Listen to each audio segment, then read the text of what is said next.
Donc me revoilà pour ma synchronisation de l'information. Donc Christian Desportes est journaliste et il a dans un, dans un magazine qui s'appelle La Revue des médias travaillé, analysé l'évolution de la vitesse d'une information dans les médias. Il a retracé l'histoire de la presse depuis les journaux jusqu'au site internet où il démontre que les logiques d'information n'ont pas changé depuis le 19e siècle et que seule a évolué la vitesse toujours croissante de diffusion de l'information. Alors n'oubliez pas que pourquoi on est dans cette société où l'information est en instantané, c'est parce que il y a une demande aussi de la part de la population à avoir ces informations de plus en plus rapidement. Je vous lis le texte. La course à l'information. L'émergence de la radio puis de la télévision au XXe siècle n'a pas bouleversé les logiques d'information installées par la presse à la fin du XIXe siècle. Ce qui change, c'est la transformation de la temporalité de quotidienne. Elle est devenue instantanée. Chaque étape de la révolution médiatique, caractéristique de la transformation des sociétés contemporaines, est marquée par une accélération de l'information.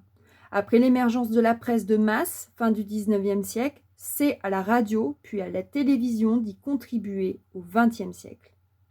Toutefois, ni la radio ni la télévision ne bouleversent la logique d'information établie avant leur apparition. Elles les rendent simplement plus complexes et l'existence d'une information audiovisuelle aboutit à produire un système médiatique dominé par les interactions et les interdépendances entre les différents supports d'expression. Elles les adaptent aussi aux possibilités et aux contraintes spécifiques du son et de l'image. Reste que le développement incessant des moyens, notamment techniques, puissance des ondes, couverture nationale, amélioration matérielle, allègement de la diffusion, débouche sur une mutation essentielle. L'information, longtemps quotidienne, tend à l'instantanéité. Plus que sa nature, c'est sa temporalité qui se transforme, de telle sorte que dès les années 1960, une fois le système tri-médiatique établi, une distribution des rôles s'opère. La radio annonce les nouvelles, la télévision les montre, la presse écrite les commente. Ce qui définit également l'information audiovisuelle, c'est sa puissance d'impact. Alors qu'aujourd'hui encore, les journalistes qui y collaborent représentent moins d'un quart de la profession. 9% en 1964, ils sont 17% en 1990, malgré l'explosion des chaînes et des stations depuis plus de 30 ans. Si la radio et la télévision, par leur audience, dominent peu à peu le paysage médiatique au cours du XXe siècle, c'est bien la presse écrite qui détermine les grandes catégories de l'information moderne à la fin du siècle précédent. Les pionniers de l'audiovisuel ont moins inventé des genres qu'ils ont adaptés aux particularités du son et de l'image, ce qui caractérise les journaux de masse. Faits divers, grands reporters, interviews, gros titres, rubricage, souci de publier la nouvelle la plus fraîche, etc.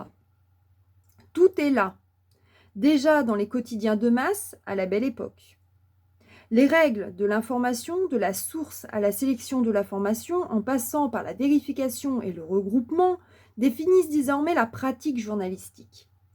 Même si elle n'est pas théorisée, la loi de la proximité, selon laquelle l'intérêt du lecteur se fonde sur le lien d'identification, idéologique, géographique, socio-professionnel, psycho-affectif, qu'il entretient avec la nouvelle, guide le tri de l'information, leur hiérarchisation et la composition des unes. La nouvelle, en effet, devient la substance de l'information et de l'instantanéité de la publication, autant que le permettent les horaires de bouclage, le défi que se lancent les journaux pour gagner la bataille de la concurrence. L'information et vitesse sont désormais intimement liées par le flux de nouvelles de plus en plus planétaire. Les agences de presse, à commencer par Harvard, en 1935, réputé pour la rapidité et la fiabilité de ses informations, alimente les journaux en dépêches et notamment la rubrique « Dernière heure » composée juste avant tirage. Grâce au télégraphe, les grands quotidiens s'équipent en fils spéciaux, puis figurent parmi les premiers abonnés au téléphone. La nouvelle presse est alors caractéristique d'une société qui s'industrialise et s'urbanise, se décloisonne, se mondialise, s'accélère sous l'effet de la révolution des transports et la mutation technologique. Bref, qui redéfinit profondément ses repères. Comme le note le journaliste Auguste de Chambrure en 1914, si l'information se fait toujours plus rapide, c'est parce que le public n'a plus une minute à perdre. Voilà, je pense qu'on peut finir sur cette phrase, vous avez compris, c'est le public qui demande des informations à l'instant où elles se déroulent. C'est-à-dire qu'en fait, aujourd'hui, les médias, certes, ont créé un besoin, mais nous avons besoin d'être informés de ce qui se passe à la minute où ça se déroule. Voilà, je vous laisse parce que la vidéo va être beaucoup trop lourde. Allez, à tout de suite!